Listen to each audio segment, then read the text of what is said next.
Selamat pagi anak-anak ibu semuanya, salam sejahtera buat kita. Pada pagi hari ini kita bertemu kembali dengan pembelajaran kita yang baru. Ya, sebelum kita memulai pelajaran kita, tolong anak-anak ibu semuanya dibereskan tempat duduknya, dibersihkan dulu, rapikan bajunya. Tolong sampah di bawah meja diambil kalau ada ya nak ya. Ayo. Siap-siap, bukunya di atas ditaruh di meja untuk mengikuti pembelajaran pada pagi hari ini. Dan kalau sudah siap untuk mengikuti pelajaran, kita akan bernyanyi terlebih dahulu, yaitu nyanyi yang berjudul Allah hadir bagi kita. Ya, tahu lagu itu kan? Ya. Ayo kita nyanyikan sama-sama.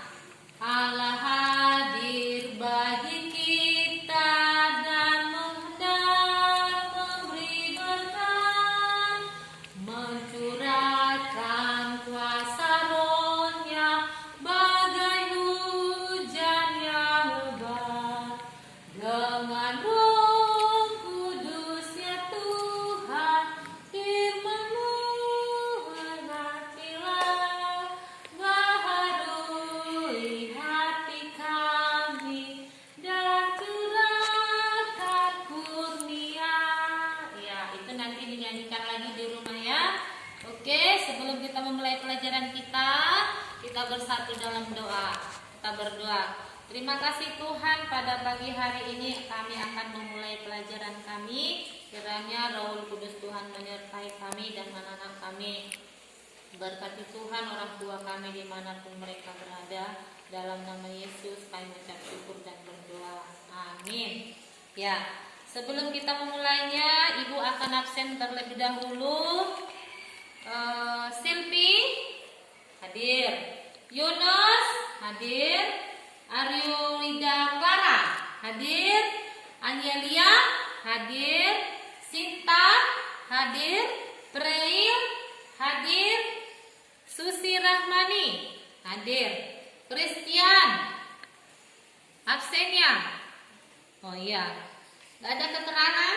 Ketua kelas ada keterangannya nak? Enggak? Berarti Alfa ya.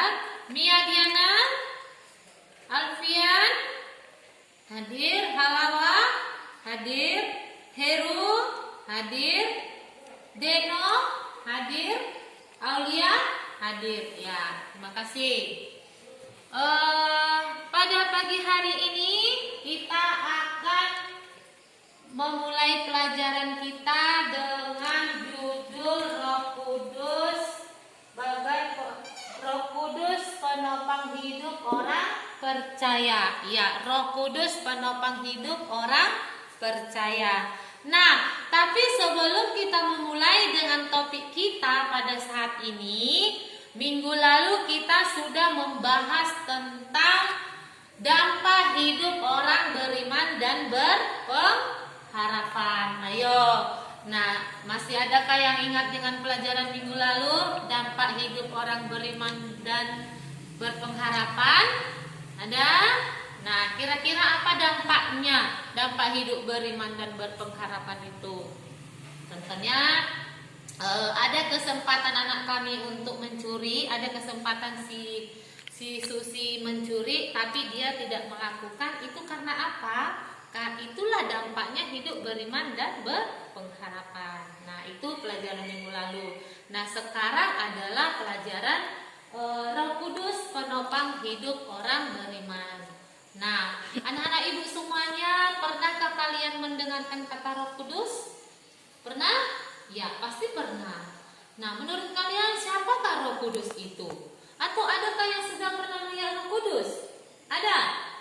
Silpi ada pernah? Enggak? Oh iya ya. Nah, dan dalam bentuk apakah Roh Kudus itu? Nah, sekarang sebelum Ibu menjelaskan lebih dalam, nah, tolong dibuka dulu kitab Perjanjian Baru, Perjanjian Lama, maaf, Kejadian 1 ayat 2. Coba dibuka.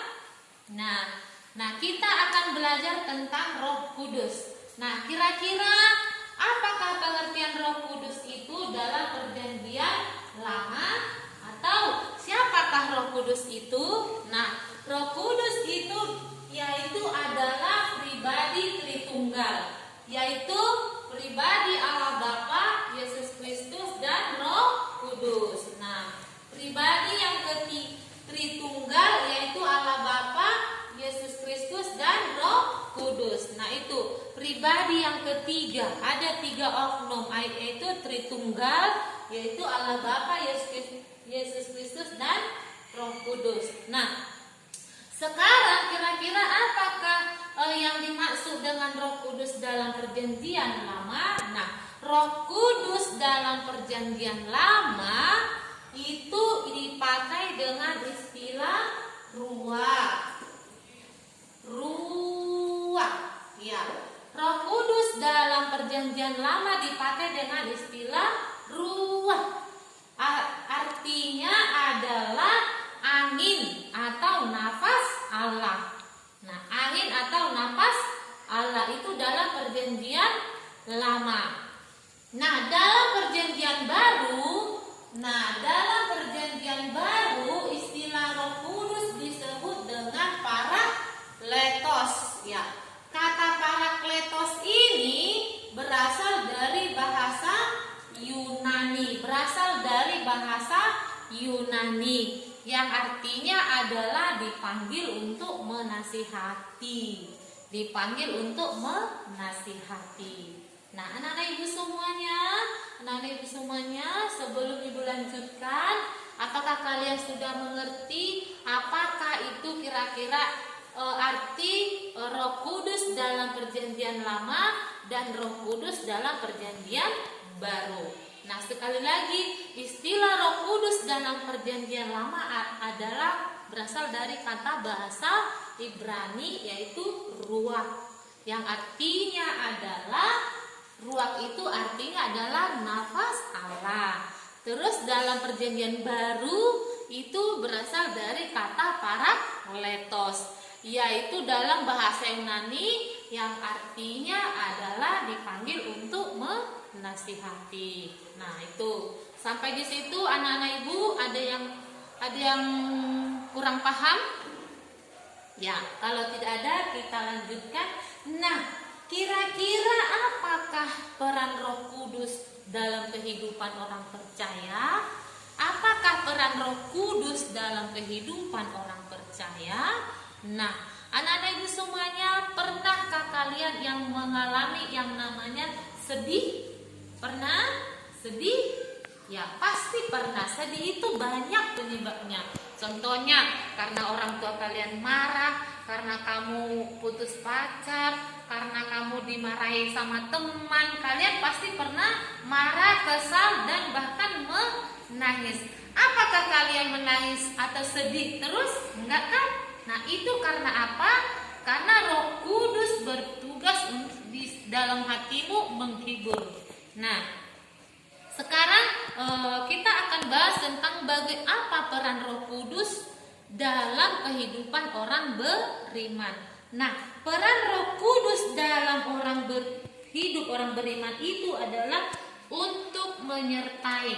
Nah, itu yang pertama, menyertai, mengajar, yang kedua. Terus yang ketiga, menginsafkan dunia akan dosa. Itu. Terus yang berikutnya adalah mengajar kebenaran akan Alkitab.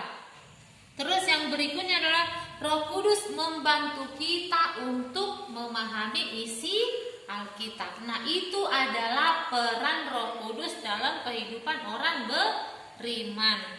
Nah, tadi menginsafkan dunia akan dosa, menginsafkan kita akan dosa. Nah, contohnya bagaimana peran Roh Kudus itu dalam hal menginsafkan kita akan dosa. Contohnya, kan kita sudah dilarang untuk tidak mencuri. Nah, anak-anak ibu, ketika kamu ingin mencuri sesuatu, tetapi pada saat itu juga kamu dalam hatimu gak boleh mencuri.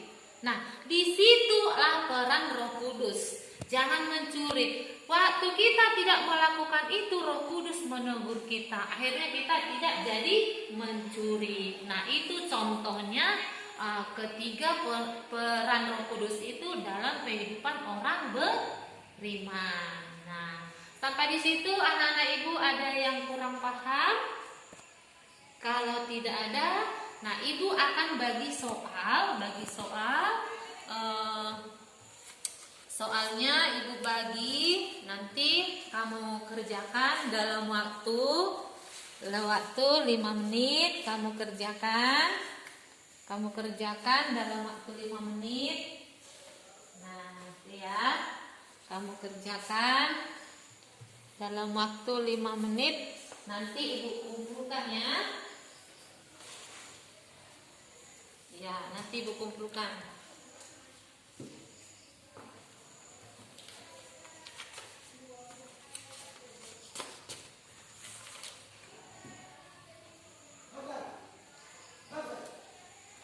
Ada yang bertanya tentang soal tersebut? Yunus, kamu sudah tahu apa yang mau kamu kerjakan? Ya, dikerjakan ya di dalam waktu 5 menit ya.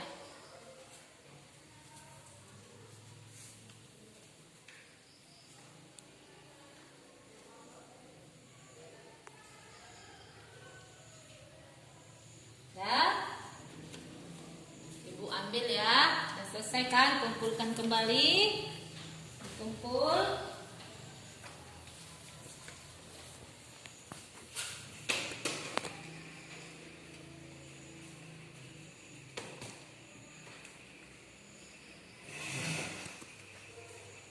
Oke, sebelum kita tutup atau kita mengakhiri pelajaran kita pada pagi hari ini, ada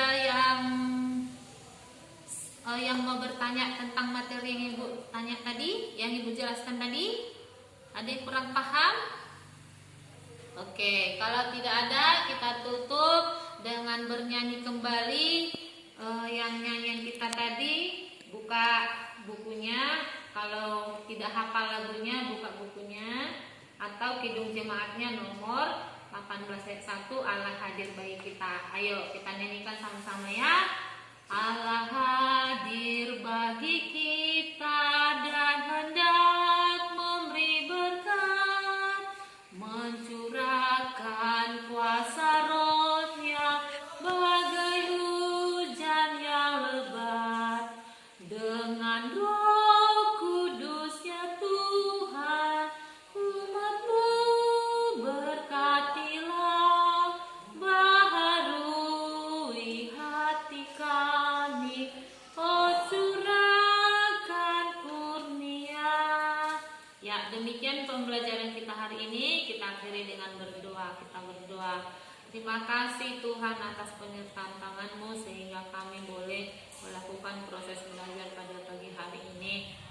Sebentar Tuhan, kami akan bertolak dari ruangan kelas ini. Kiranya Kau memberkati kami, berkati anak-anak kami yang masih belajar untuk